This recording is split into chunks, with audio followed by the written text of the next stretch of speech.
দুর্বল।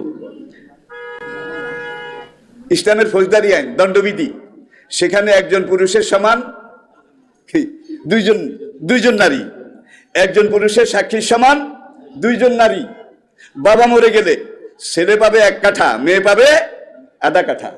লিজাকারে মিসলু হাজ্জিল উনসাইয়াইন, সূরা আল বাকারা দেখে নেন। ছেলে যা পাবে মেয়ে পাবে তার অর্ধেক। কি পরিত্যক্ত সম্পদ, যেটা ওয়ারিসি। এটা নিয়ে কত রকমের কিছু। কোন একটা দেশের যিনি প্রধান সর্বোচ্চ, তিনিও বলেন আল্লাহ অঙ্কে কাঁসা, আল্লাহ অঙ্কে কাঁসা। ছেলেটারে 1 কানি দিছে, মেয়েটাকে আধা কানি দিছে। এদিকে আল্লাহ ঠিক হয়েছে? আল্লাহর ভুল করতে গেছে ভাই। বিলাতে আমাকে একবার প্রশ্ন করা হয়েছিল একটা সেমিনারে, ওয়েস্টমিনিস্টার সিটিতে। আমি যখন এইভাবে বুঝাই বললাম যে আল্লাহর চেয়ে বড় ইনসাফকারী আর কেউ হতে পারে না। ছেলেটাকে 1 কানি দিছে, মেয়েটাকে আধা কানি, ঠিক কিনা বলেন? আচ্ছা, মেয়েটার যেদিন বিয়া হওয়া পর্যন্ত মেয়েটা খাইছে কার, পড়েছে কার? মেয়েটার 1 পয়সা খরচ যায় নাই। এখন বিয়ে হবে, একটা পাত্র ঠিক করেছে। এখন মোহরানা মোটা অঙ্কের একটা রিচ মানি, রিচ মোটা অঙ্কের একটা অ্যামাউন্ট মোহরানা হিসাবে মেয়েটা পাবে। এটার মালিক বোধহয় মেয়ের বাবা হবে, মেয়ের মা হবে। কে হবে? মেয়ে নিজে একা এটা পাইছে। পাওয়ার পরে স্বামীর সাথে স্বামীর বাড়িতে চলে গেছে। ওখানে গিয়ে বোধহয় মোহরানা এগুলো ভেঙে ভেঙে খাওয়া লাগবে। মেয়েটাকে খাওয়ানোর দায়িত্ব কার? পড়ানোর দায়িত্ব কার? চিকিৎসার দায়িত্ব কার? ফান্ডামেন্টাল হিউম্যান রাইট সবকিছু দায়িত্ব কার?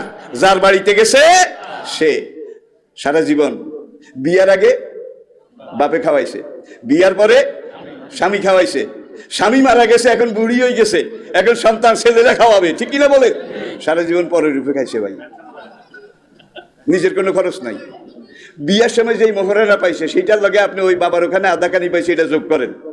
অনেক জায়গায় দেখবেন ছেলে সেও অ্যামাউন্ট বড় হয়ে গেছে, মেবি হতেই পারে। এরপরে ছেলেটা বিয়ে করে আরেক বংশের একটা মেয়ে যেই বাপের 1 কানি পাইছে এই ভিটায় আনবে, এই জায়গায় আনবে, ঠিক কিনা বলেন? আর এই মেয়েটাকে বিয়ে করে যে আনবে বউ হিসাবে, শেষ নাই, যত খরচ ওই 2 কানি, ওই 2 কানি এটার উপর থেকে যাবে। এইভাবে যখন আমি বুঝাইছি, তখন যেই লেডিস প্যান্ডেল থেকে প্রশ্নটা এসেছিল, সেখান থেকে আরেকটা মেয়ে একটা চিরকুট পাঠাইলো, অনারেবল মাওলানা আপনি তো যেইভাবে বুঝাইলেন এতে বোঝা যায় ছেলেরা আরেকটু বেশি দিলে ভালো হইতো। আর কয় আল্লাহ অঙ্ক বুঝে না, আল্লাহ অঙ্কে কাঁসা। এদের কি ইমান আছে? ইমান থাকবে? আল্লাহর চেয়ে বড় ইনসাফগার আর তো কেউ নাই, ঠিক কিনা বলেন? এটা কিন্তু আমার আলোচনার বিষয় নয়, প্রসঙ্গ টেনে এনেছি। 1545 বছর পরে কোরআনের ছোট্ট একটা আয়াত, আর রিজালু কাওয়ামুনা আলান নিসা, এই আয়াতটার ব্যাখ্যা দিতে গিয়ে আজকে আধুনিক বিজ্ঞান স্বীকার করেছে লিজাকারে মিসলু হাজ্জিল উনসাইয়াইন। এই আয়াতের তাফসীর ব্যাখ্যায় আজকের বিজ্ঞানীরা স্বীকার করেছে যে একজন পুরুষের ফিজিক্যাল ফিটনেস, শারীরিক সক্ষমতা সব কিছুকে যাচাই বাছাই করে দেখা গেছে একজন মেয়ের হার্টের আয়তন যে দূর, তার একজন ভাই তার হার্টের আয়তন তার ডবল। মেয়ের হার্টের আয়তন ওজন যে দূর, ভাইয়ের হার্ট এটা আয়তন ওজন তার ডবল।